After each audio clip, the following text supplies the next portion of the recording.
Syme Silverman founded Variety in 1905. His goal was very clear: make the stars of show business the true celebrities of the international press. More than a century has passed, and Variety has become the most important entertainment magazine in the world, guiding its readers into the mysterious mechanisms which move the machine that is Hollywood. Today, the head of Variety is a beautiful, strong woman. Hey, girlfriend. Hey! My friend, Michelle Sabrina. Tell ya. Good to see you too.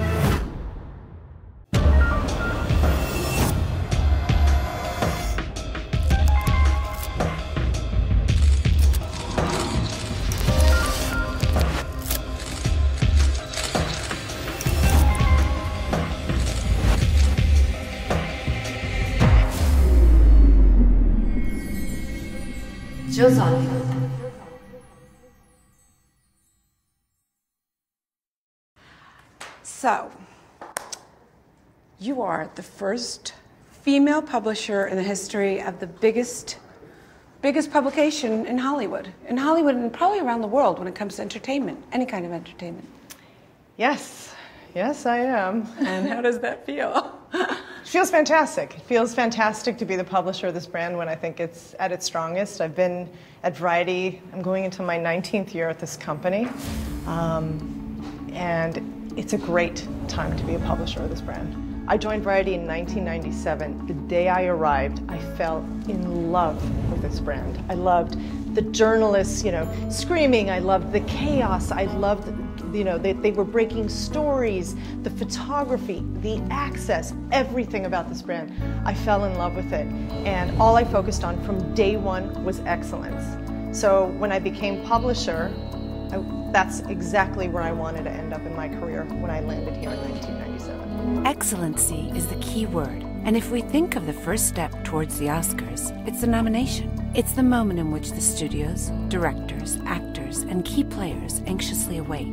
Yet before that moment happens, the Variety magazine team has already put together their anticipated outcome of how the events will unfold. What is the impact that Variety has, since we're talking about Oscar nominations, on the Oscar race? So Variety lives at the center of the conversation during the award season. So we provide credible news, and that's saying a lot because a lot of people don't. We also deliver consistent news. And the reason why that's significant for the award season voter is they get invited to hundreds of parties, hundreds of screenings. They get hundreds of DVDs. Which DVD do they watch first? Which party do they go to actually take the time to meet the filmmakers, to learn more about the movie, to meet the writers? Variety is the brand that helps them make those decisions. Mm-hmm. And I can show right here Sylvester Stallone. Yes. Such a great photo. Great photo that came out before the nominations. And another one I would like to show of Leonardo DiCaprio with his director, Alejandro Inarritu, that came out before their nominations. So it says a lot. Yeah. What is your opinion of these Oscar nominations? What can you tell us? It's your opinion that is politically correct, because I know how Hollywood works. I think it's exciting. I think they've recognized great talent. I'm a fan of almost every single film that's been nominated. Our predictions were pretty spot on. We have some prognosticators here at Variety. So we are the social network for the award season stakeholders. The pages of Variety have been printed, illustrated, and read from the black and white era of Hollywood's time, and is still running today, reporting on the ins and outs of Hollywood. Today, like yesterday, it covers the entire spectrum of the entertainment business. In 1907, 2 years after Variety started, they would have a page, new act reviews. So it's like, okay, here's the new act that's going into the Roxy Theater. And people sometimes would watch movies in a storefront. I mean, it wasn't like, they didn't have a fancy theater necessarily to go to. They just kind of clear out a storefront and set up some chairs. Nobody's allowed to touch these books, I want you to know. Yeah, you are. Thank you, Tim. First of all, I'd like to show this, what sound has done.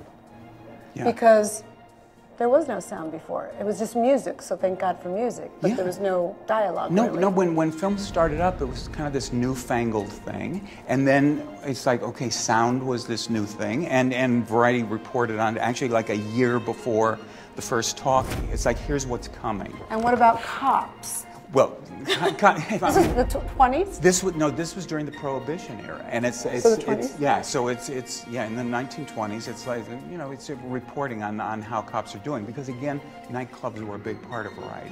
So it's like, okay, here's what's going on. Nightclubs have always been a big part of Hollywood too. Well, exactly. I mean, yeah, exactly. I mean, it's just part of the whole entertainment thing, and so the nightclub people and every other part of the industry, they kind of needed to know what was going on with Prohibition. Right. Here it is, Yeah. that I wanted to show everyone. This is hysterical.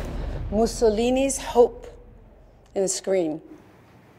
Well, see, in 1927, you know, talking movies were brand new, Right. and Mussolini thought, this is good. This is useful. I can use this. So For his to have- propaganda. to have a world leader kind of embrace this technology was kind of radical, because even at that point, Hitler started out with a theater company.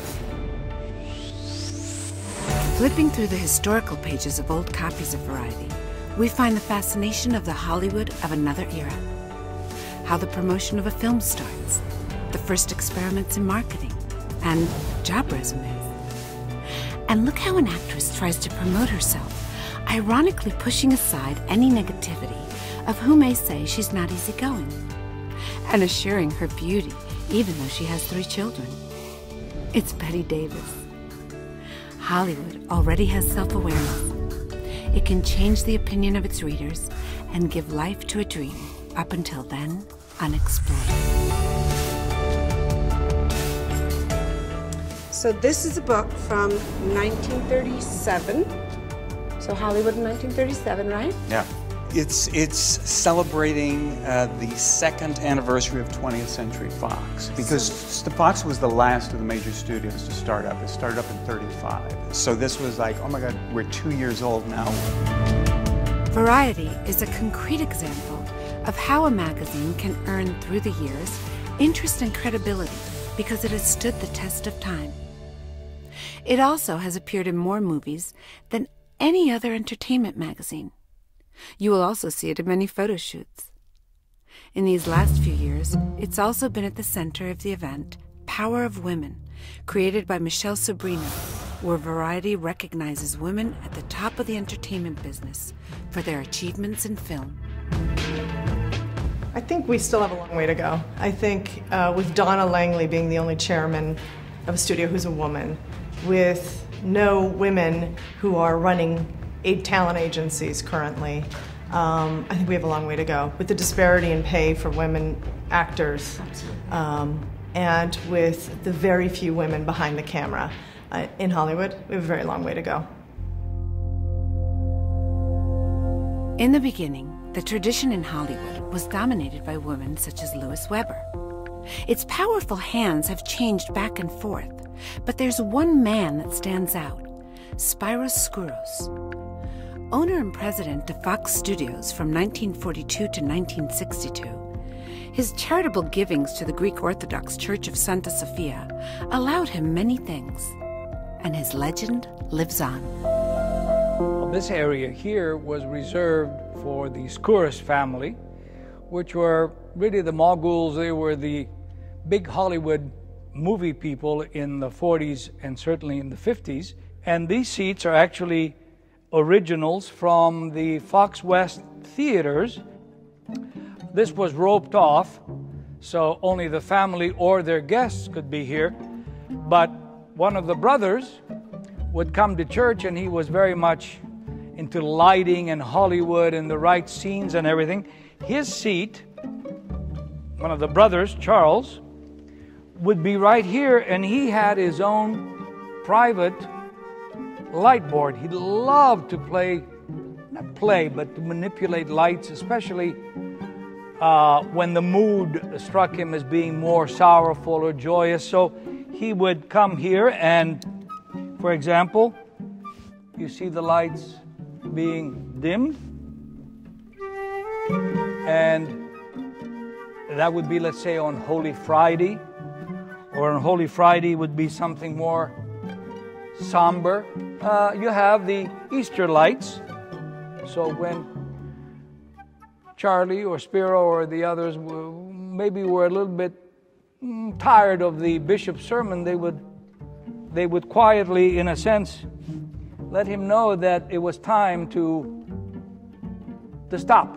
And that's why it's an interesting thing. There's no other church that I'm aware of in the world that had this kind of influence from the Skouras family, because indeed they were the entrepreneurs, they were the movers and the shakers that made and created this cathedral. And so they were very, very involved. Take a good look. Can you tell whose face Moses resembles in the Cathedral of Santa Sofia? Charlton Heston in the Colossal of the Ten Commandments. And do you know who was the inspiration for the Madonna? Yep, that's right, the actress Loretta Young. Times change, names change, but the studios remain the pillars of the industry. Yes, because Los Angeles is the only city in the world where it doesn't matter where you come from. And above all, if you say, I'm in the business, you mean that you work in the entertainment business. To explain it, we'll have Jim Giannopoulos, chairman of 20th Century Fox, in the next episode of Joe's Hollywood.